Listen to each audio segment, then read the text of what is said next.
મુદ્દો છે દેશના ભવિષ્યનો. આ મુદ્દો છે નીટ યુજી પરીક્ષાના પેપર લીકનો. અને આ એ જ મુદ્દો છે જેમણે 22 લાખથી વધુ વિદ્યાર્થીઓના સપના રોડી નાખ્યા છે.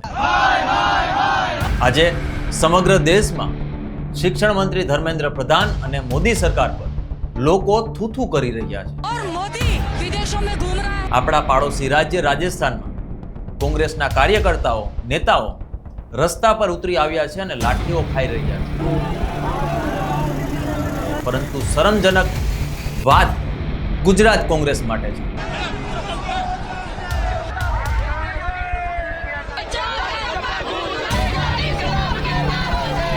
આવું શા માટે કહી રહ્યો છું તેની ચર્ચા કરીશું. નમસ્કાર, હું સમ્રાટ અને તમે જોઈ રહ્યા છો ચક્રવાત.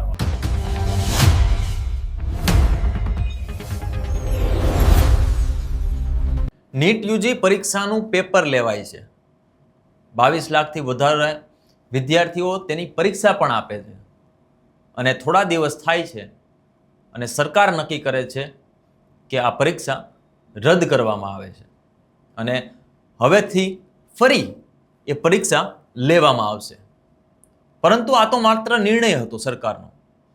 એ નિર્ણય પાછળ સરકારનો એવો દાવો હતો કે આ પરીક્ષાનું પેપર લીક થયું છે. અને ઘણા બધા વિદ્યાર્થીઓ એવી આશાએ બેઠા હતા કે અમે મહેનત કરી છે, કદાચ અમે પાસ થઈ જશું અને ડૉક્ટર બનવાનું જે સપનું છે એ સપનાની પહેલી સીડી પાર કરીને અમે આગળ વધીશું. પરંતુ આ જે પરીક્ષા છે તેનું પેપર લીક થાય છે. અને પેપર લીક એટલે જેટલા પણ આ માફિયાઓ છે એના વોટ્સઅપમાં આ પેપર ફરી રહ્યું હતું.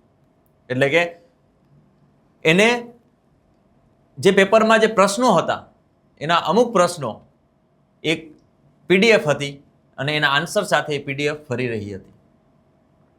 હવે આ જ્યારે સમાચાર સામે આવે છે એટલે દેશમાં હાહાકાર મચી જાય છે.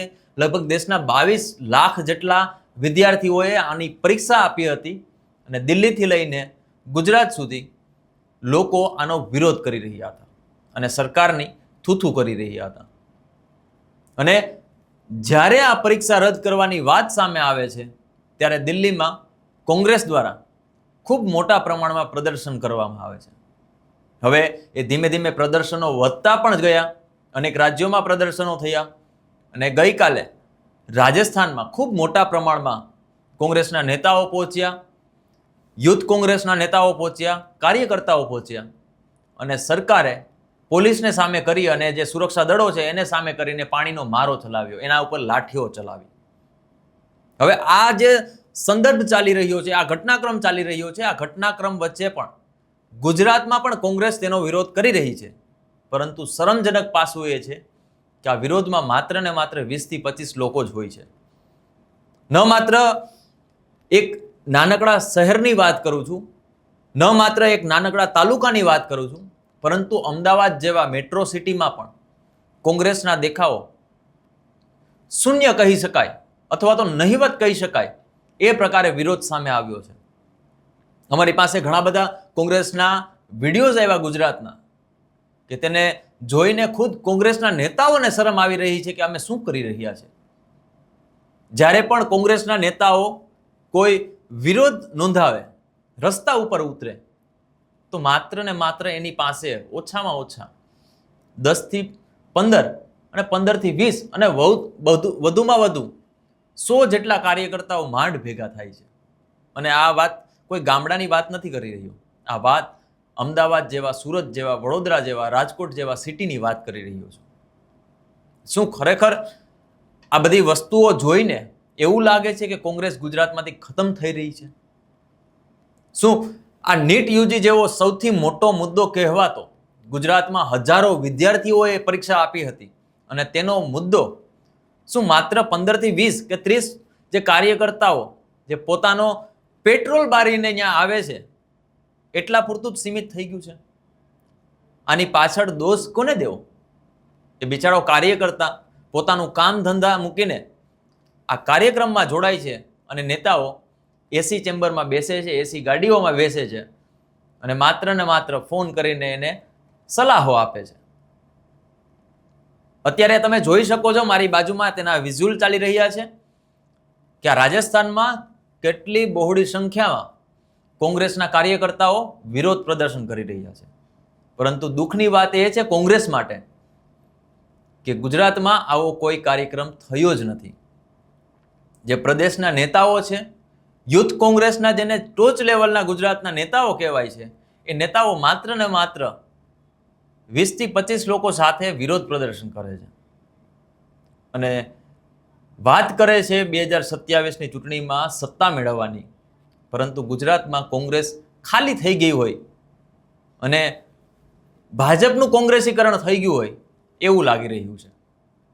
રાજસ્થાનમાં જે પ્રદર્શનો થઈ રહ્યા હતા ત્યારે ઘણા બધા લોકો, ત્યાંના નેતાઓ નિવેદન સામે આવ્યા છે. એ નિવેદનમાં તે શું કહી રહ્યા છે ચાલો તે સાંભળીએ. उसको कोई चिंता ही नहीं है. बच्चों के माता पिता जो इतनी जमा पूंजी करके और इतनी महंगी कोचिंग में डालते हैं बच्चों को और ये कहते थे पेपर लीक हो गया, उसकी जिम्मेदारी कौन तय करेगा? धर्मेंद्र प्रधान और एनटीए एजेंसी, उनको भंग करना पड़ेगा. धर्मेंद्र प्रधान को इस्तीफा देना पड़ेगा. जब तक ऐसा नहीं होगा हम लोग सड़कों पर रहेंगे. आप देखो किस तरीके से इन्होंने दमन चक्र फैलाया है. हम लोग अपनी बात कहने के लिए जा रहे थे, पुलिस ने हमें रोका, लाठियों से पीटा, हम पर पानी डाला, कपड़े फाड़ दिए. ये है ये सरकार. सत्ता में बैठे लोग अंधे, गूंगे, बहरे हो चुके हैं. उनको सुनाने के लिए सड़कों पर आना पड़ेगा. देखिए, नीट का पेपर कहां मिलेगा, बीजेपी के बाड़े में नारा बदल गया. बीजेपी पहले नारे लगाती थी, रीट का पेपर कहां मिलेगा, नाथी तेरे बाड़े में, नाथी की बद्दुआ लग गई. नाथी तो सेवा करती थी, गरीब को रोटी देती थी, छाछ पिलाती थी, दूध मक्खन खिलाती थी, उसका नाम बदनाम किया. असली चोर सामने आ गए. अब नीट का पेपर कहां मिलेगा, बीजेपी तेरे बाड़े में. नेशनल टेस्टिंग एजेंसी का तीसरी बार पेपर लीक हो गया. अब क्या जवाब दे रही है भारत सरकार? धर्मेंद्र प्रधान इस्तीफा क्यों नहीं देते? मदन दिलावर, डॉक्टर किरोड़ी लाल और राज्यवर्धन सिंह के फोटो आए, वो बीजेपी का पदाधिकारी है. सीकर के जो इंस्टीट्यूट बीजेपी के नेताओं के हैं, स्पेशल ऑपरेशन ग्रुप ने उन नेताओं के नाम हटा दिए उसमें से और कह रहे हैं ये पहले इनके यहाँ पढ़ते थे. अरे पहले आगे क्या होता है भाई? आप जवाब दो. बीजेपी जवाब नहीं दे रही. अब राहुल गांधी को मुद्दा बनाकर ध्यान हटाना चाहती है कि राहुल गांधी ने गद्दार कह दिया. अरे भाई साहब, जो पेपर लीक करते हैं वो कौन होते हैं? वो गद्दार ही होते हैं और पेपर लीक की जिम्मेदारी नहीं लेते. पिछली बार का पेपर लीक होने की बात सामने आ गई. अब सेंट्रल ब्यूरो ऑफ इन्वेस्टिगेशन क्या करेगा? सीबीआई. ये एजेंसियां तो इनके हाथ में है. भारी करप्शन है और भारी भ्रष्टाचार है. जो लोग अभी भी इनको सोशल मीडिया पे 2 करोड़ लोगों को बीजेपी तनख्वाह देती है, जो नीट का पेपर लीक हो गया तो भी बीजेपी के पक्ष में पोस्ट डालते हैं, वो तो तनख्वाह पे बैठे हैं 2 करोड़ लोग. तो पाप हो रहा है. अब लड़ाई, आज हमने बीजेपी कार्यालय घेराव की घोषणा की थी, घेराव हो गया ना, बंद पड़ा है ना रास्ता बीजेपी कार्यालय का. बीजेपी के नेता पुलिस में छुपकर बचेंगे नहीं. मैं आपको वो दिन बता दूंगा जब बीजेपी के मंत्री, एमएलए और मुख्यमंत्री घुस नहीं पाएंगे. अब जहां भी मुख्यमंत्री और बीजेपी के मंत्रियों का हेलीकॉप्टर जाएगा, वहां कांग्रेस के कार्यकर्ता और नेता प्रदर्शन करेंगे, लेकिन इनको शांति से बैठने नहीं देंगे. અને આ જે નેતાઓ કદાચ ને રસ્તા ઉપર આવે છે એની પાછળ 30 થી 35 કાર્યકર્તાઓ હોય છે અને સાથે સાથે એવી રીતે મીડિયા સાથે વાતો કરે જાણે એમણે એક મોટું તીર મારી દીધું હોય. શું ગુજરાતના વિદ્યાર્થીઓ સાથે અન્યાય નથી થયો? શું એના સપનાઓ રોડાયા નથી? તો પછી માત્ર ને માત્ર 20-25 યુવાનોને સાથે રાખીને, કાર્યકર્તાઓને સાથે રાખીને આવી રીતે નોટંકી કરવી અને પોલીસવાળાની રાહ જોવી કે એ આવે અને અમને ઉપાડીને ગાડીમાં પૂરે અને અમે નારાઓ લગાવીએ અને મીડિયાવાળા ત્યાં આવી જાય ને નારાઓને કવર કરે.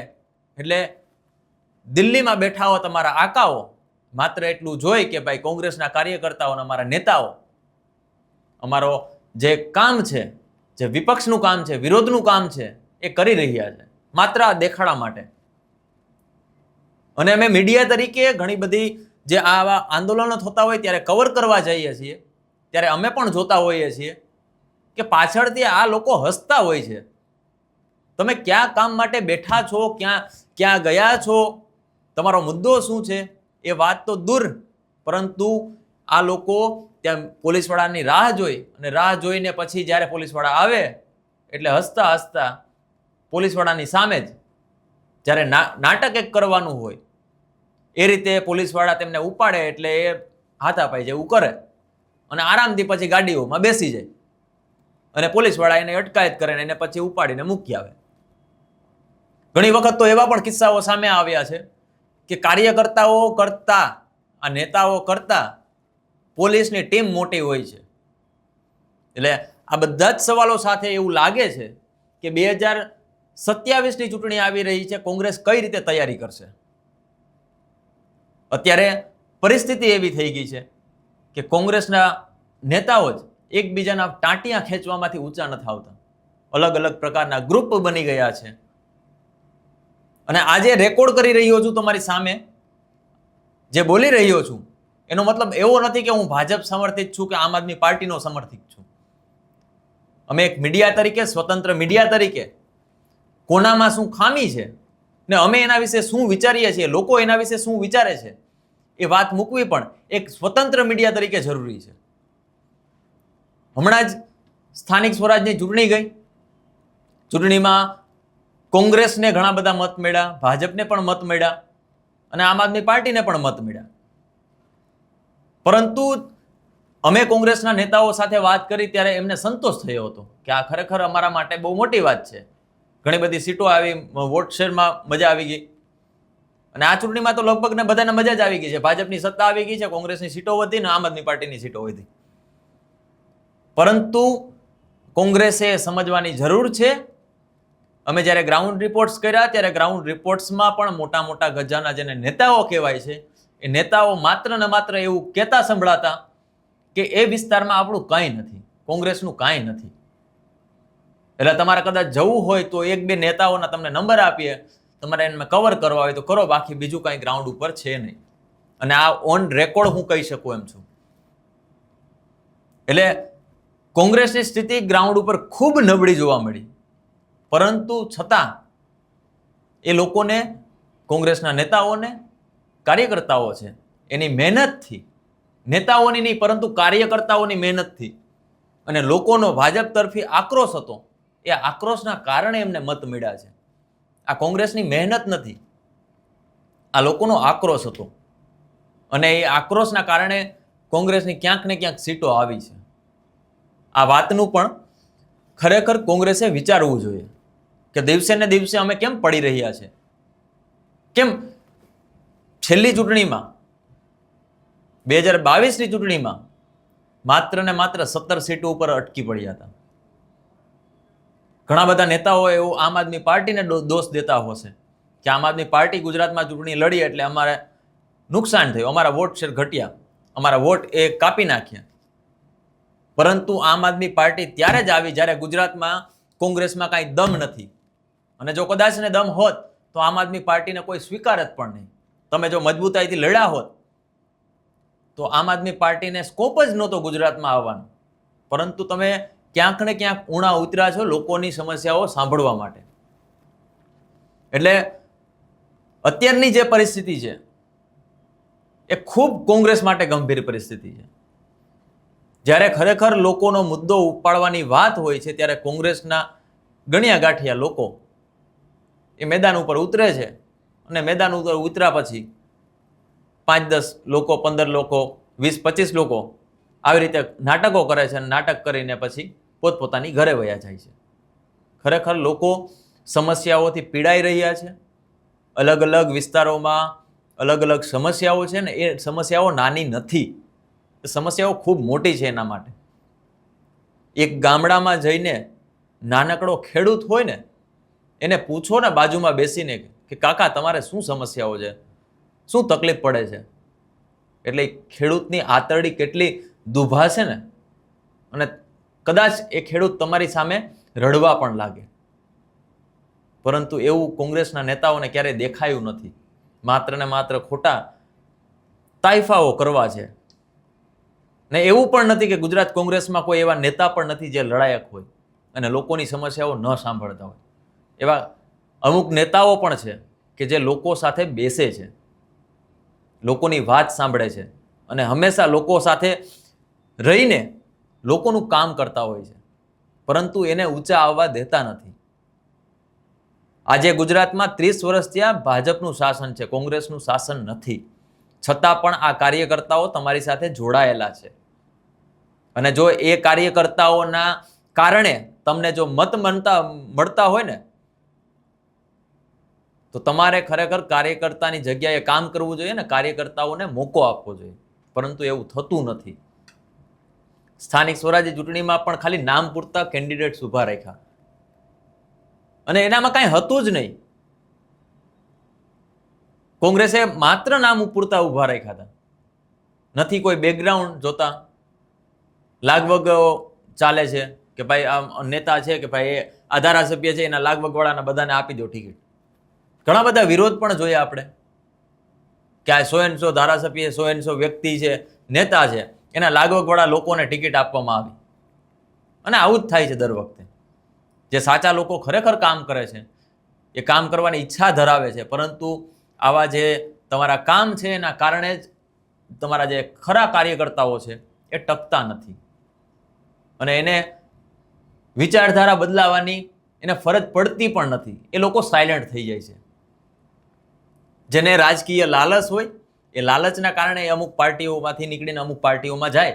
પરંતુ જેને રાજકીય લાલચ નથી, માત્ર ને માત્ર વિચારધારા સાથે સંકળાયેલા છે તમારી સાથે, એ વ્યક્તિ સાયલેન્ટ થઈ જાય છે. અને એવા ઘણા બધા દાખલાઓ અમારી સામે પણ આવ્યા છે કે જે મોટા ગજાના નેતાઓ હોય, એને બીજી પાર્ટીની વિચારધારા નથી ગમતી એટલા માટે એ સાયલેન્ટ થઈ ગયા છે. એને નથી કરવું કામ તમારી સાથે. એટલે દર વખતે કોંગ્રેસ માત્ર ને માત્ર વાતો કરે છે. ફાટેલા સ્પીકરની જેમ મોટેથી અવાજ કરીને વાતો કરે છે. પરંતુ કોંગ્રેસમાં હવે એવો દમ નથી જેવો પહેલા હતો. 2017ની ચૂંટણીમાં પણ માત્ર ને માત્ર મોટા 3 આંદોલનને કારણે એમને મત મળ્યા. અને જો કદાચ ને એ આંદોલનો ન થયો હોત તો આજે જે કોંગ્રેસની સ્થિતિ છે કદાચ ને એ 5 વર્ષ પહેલા જ બની ગઈ હોત. પરંતુ એ મત મળ્યા, 77 જેવી સીટો આવી, પરંતુ એ સીટોને ટકાવી ન શક્યા અને 77માંથી માત્ર ને 17 થઈ ગયા 2022માં. એટલે કોંગ્રેસની સ્થિતિ લોકોના મૂડ ઉપરની આધાર રાખે છે. કોંગ્રેસ કાંઈ કરતી નથી અને કોંગ્રેસ લોકો સુધી પહોંચી શકી પણ નથી. અને માત્ર ને માત્ર લોકો એક વિચારધારા સાથે સંકળાયેલા હોય અને એ જ લોકો કોંગ્રેસને મત આપે છે અને બીજા એવા લોકો જે ભાજપથી કંટાળી ગયા છે. એટલે અત્યારની સ્થિતિમાં એવું લાગે છે કે કોંગ્રેસ ક્યાંક ને ક્યાંક ખતમ થઈ રહી હોય અને જે વિરોધના નામે જે વંટોળો ઊભા થાય છે એ માત્ર ને માત્ર દેખાડા માટે અને કેમેરા ચમકાવવા માટે થતા હોય એવું પણ લાગે છે. આ બાબતે તમારું શું માનવું છે? કોમેન્ટ બોક્સમાં ચોક્કસથી જણાવજો. અને કોંગ્રેસની 2027ની ચૂંટણીમાં કેવી હાલત હશે એ પણ કોમેન્ટમાં જણાવજો. નમસ્કાર.